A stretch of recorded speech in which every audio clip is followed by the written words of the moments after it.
The Israel-Hamas war, a part of the border, deeply rooted Israeli-Palestinian conflict, has been officially going on since October 7th, 2023.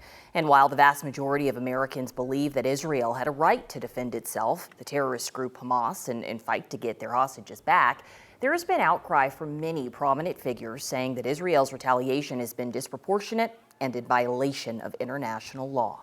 And recently, a shift of opinion has been even more evident, not only from far-right figures like Marjorie Taylor Greene, but a new Gallup poll has shown that American support for Israel's military action in Gaza plummeted to a record low and diverging along partisan lines. So here to help us break it all down is an expert in modern and Middle Eastern history, assistant professor at MSU, Dr. Alice Budrugus. Thank you so much for being here. I know it's a deep-rooted issue. I know this is complicated, but given the fact that the vast majority of Americans have now had a shift in opinion, what does that mean to you? Why now?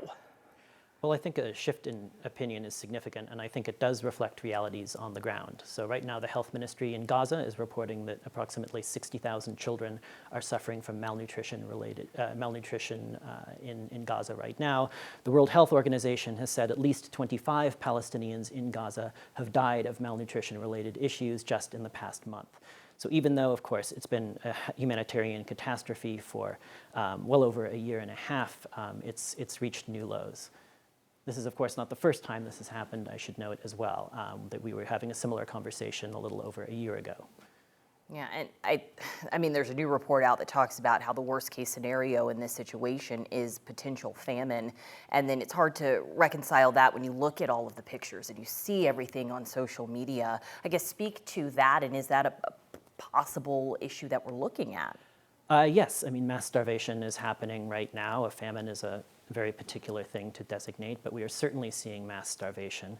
And the humanitarian impact has been significant. And one of the biggest concerns is that there does not seem to be an end in sight. The Israeli government has not put forward a particularly clear plan for anything resolving like post-war reconstruction.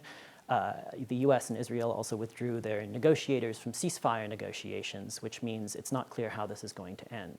I think that's one reason why this shift in international opinion is especially significant in that I think that is probably the most likely thing that could potentially bring a resolution to all of this.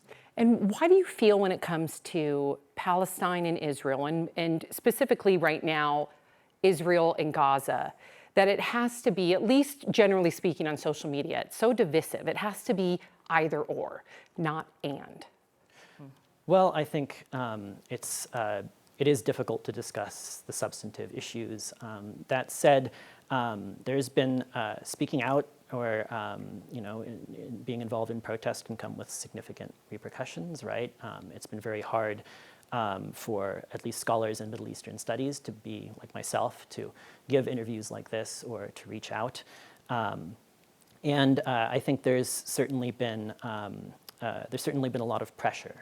So I think a significant shift came this week within Israel itself when two Israeli humanitarian NGOs described their own government's actions in Gaza as a genocide, which is a significant shift, and we haven't seen yet. But this week we've also seen, well, you've seen that shift, and we've seen both the president of France say that he would recognize Palestinian statehood, and the Prime Minister of Great Britain say he would do the same if Israel doesn't meet a certain number of humanitarian conditions in the next few months.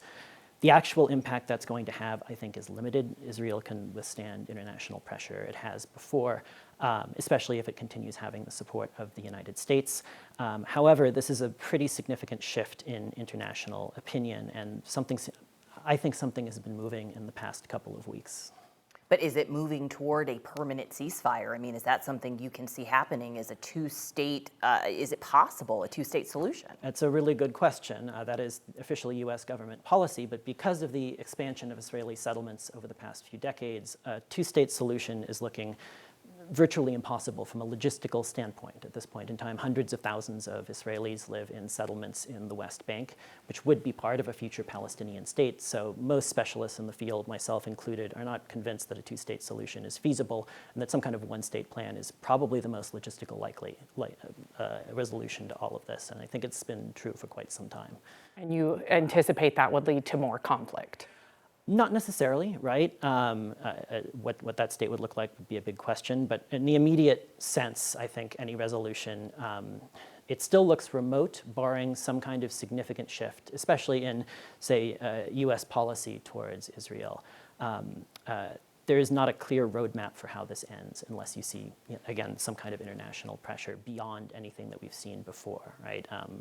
Recognition of a Palestinian state is one thing, but it seems unlikely that any of these countries are going to exert kind of direct pressure, say, on the Netanyahu administration, like, for instance, by withholding arms shipments, for instance.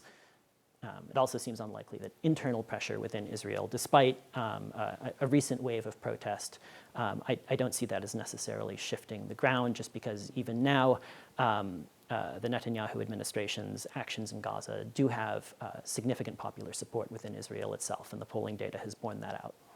Dr. Alice Budrugus, thank you so much for, I know there's a lot to break down, but for starting at least at the tip of the iceberg. We appreciate you, and hopefully we can have you back from MSU Denver. Thank you. Thank you for having me.